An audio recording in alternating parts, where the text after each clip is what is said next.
That would be a good perch sandwich right here. So that's what we're after today here on the Outdoor Icon Show. That perch has an invitation and a date with Jeff Crystal this afternoon. Sorry about your luck, pal.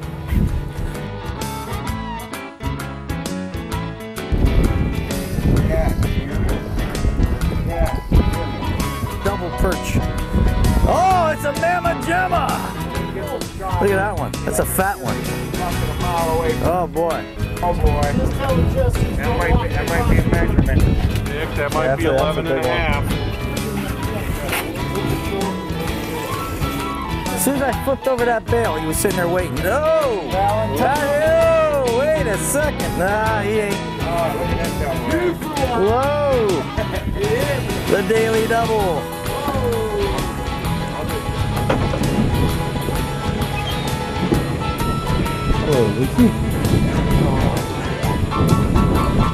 There he is.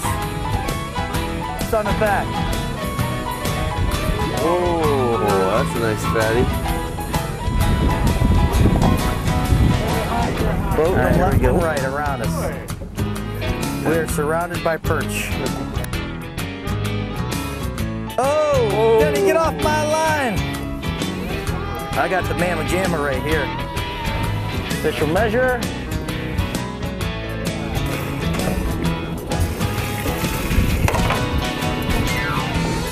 There he is. He took the bottom rung. Up to us on the course. Yeah.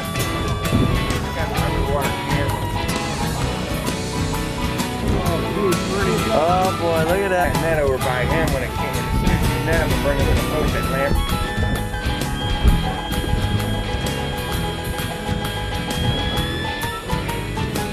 What a Look at that. double. Captain's touch. Captain's touch.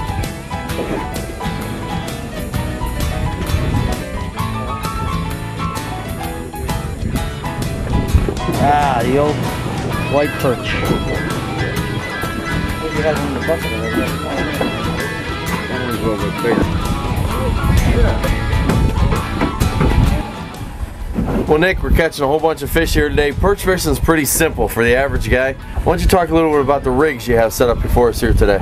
Well, I do a pretty simple thing. I just use a 1 ounce weight like that, and then I use a snelled hook on the bottom, and I usually use a blood red hook, true turn, on the bottom, and then I just make a little loop in my line and tie another hook 12 to 16 inches above that, so we catch a lot of double headers this way.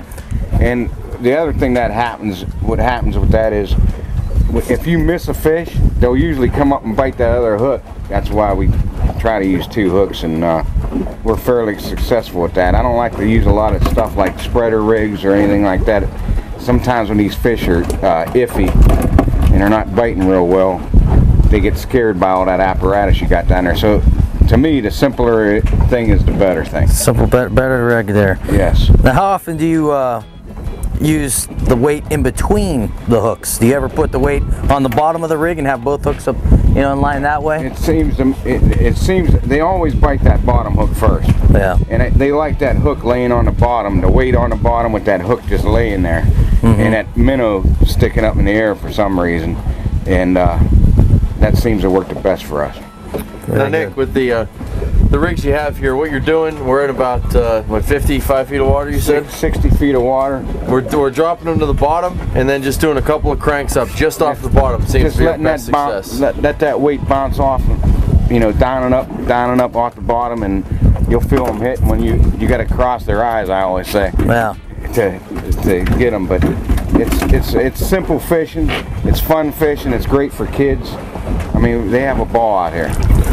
And for the bait, we're using Emerald Shiners. Emerald Shiners. And you've even got frozen ones, and they seem to be hitting those today too. But the best bait for out here is their natural bait, which is Emerald Shiners, and they're readily available around here, especially during the fall season. So no twister tails or anything like that, huh? Jig heads? No special rigs like that? No, just simple. To me, keeping it simple. The better. Simple, better. When's the best time of the year for perch? From September 1st all the way to the end of November we fish out here, and it seems like the later in the year it gets, the bigger the fish are. So now this time of year, mid-September, we can catch perch. We can head out and catch some big walleyes. We can probably still go close to shore and catch some smallmouth bass too. Smallmouth, all in one day. Steelhead or close. Still got the river. walleye. Yep. Still got the walleye trolling taking place. Steelhead are starting to stack up in the rivers, just making their way to the mouth of the rivers. A lot of the guys have been going and trolling the bays, getting steelhead too. So it's a great time of year to be out. Great. Guys are thinking hunting season, but don't put your rods away yet because there's still a lot of hot action here up on Lake Erie. Stop in up there at the River Marine, talk to Nikki and the guys up there, and they'll set you up. Make sure you get a good opportunity to get out there, fill a cooler full of fish like we did in a very few hours. Now, when they come out here, can they get licenses at your place? Licenses are at River Marine. There's we could set you up with charter boats over there. We got plenty of qualified captains that know this lake like the back of their hands. Well, and if you get in a pinch, you forget your sunglasses. Diesel. You can get sunglasses there. That's good. You get your fish cut over there after you're done fishing. We got filleers waiting for your catch to come in. We got scalers for the perch, and they do your walleye up, and they're all professionals. And most of the time when guys come up here on the charters, they don't even need to bring any gear. These charter captains have the rods, the reels, the weights, just show up. Bring whatever bring your lunch and whatever you want to do. Lunch and a couple drinks, and you're all set to go, huh? Yes, sir. Well, Lake Erie's back. The walleye's been the best it's been since 1985. The perch fishing is peaked right now. You should be able to go out there and get a limit within a few hours. If you don't, keep trying away at it, and these charter captains work amongst each other. They let each other know what's going on. They want you to be successful because they want you to repeat business. Yep, they want you to come back up here and enjoy the lake. Well, Nick, let's get back to some perching and fill up the cooler. Yes, sir. Well, let's get to it, buddy. This Outdoor Icon Show factoid is brought to you by First Metropolitan Mortgage.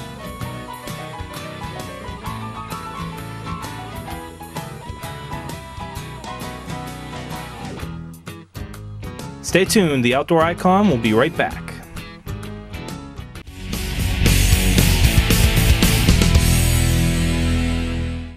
All right, then we have some fish here, and a couple different species that we have in Lake Erie that you can easily confuse just because of the name. Right. Why don't you explain a little bit what the difference is between these fish? Okay, this is a yellow perch. This is what we're after. This is the good eating fish. Yeah. It's the one, the perch you're familiar with in the restaurants.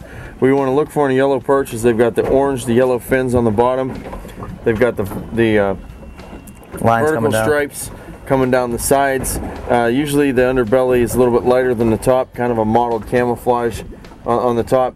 Sometimes even the fins here can be even a little bit of an orange or a red color. That's the money fish. This is right there. That's the good eating there. This is a white perch, not to be mistaken in any way, shape, or form with yellow perch. This is an exotic introduced species. It's a junk fish. This is something you really don't want to eat. Something they're trying to eradicate out of the Great Lakes. The only thing they share is the perch name, but they are no means related or in the same family or having anything to do with each other. This is a junk fish you're going to want to throw back. All right, what do we have with this bad boy? Right, that is a white bass, not to be mistaken with a white perch. So you've got the perch, white. There's a lot of different things here. Yellow perch, great. Put them on the table, cook them up. Watch how Jeff Crystal cooks them at the end of the show. Take this fish home with you 7 days a week. People love you. White perch, don't ever take home with them. Junk fish. Support the efforts in the Great Lakes to eradicate these out of the Great Lakes. This white bass. Some people eat these. Decent eating. They look very much like the white perch, but if you'll notice, like I said, with the white perch, junk gone. White bass, you'll see the lines coming down the side in a horizontal fashion, and they'll stretch all the way down on a white bass. It'll stretch all the way down to the tail, all the way from top to bottom. Darker on top, silver on the bottom. You look for the lines, and if it's got the lines going on the side, the black lines, white bass compared to white perch, that's one you can stick in the cooler. All right, sounds good. Then let's get these in the cooler, keep them chilled down, and let's get them ready for the cutting table. They're going to be real warm real soon. In your belly. And a little bit of olive oil and some grease with some crystal seasoning on it. There you go. That's the ticket.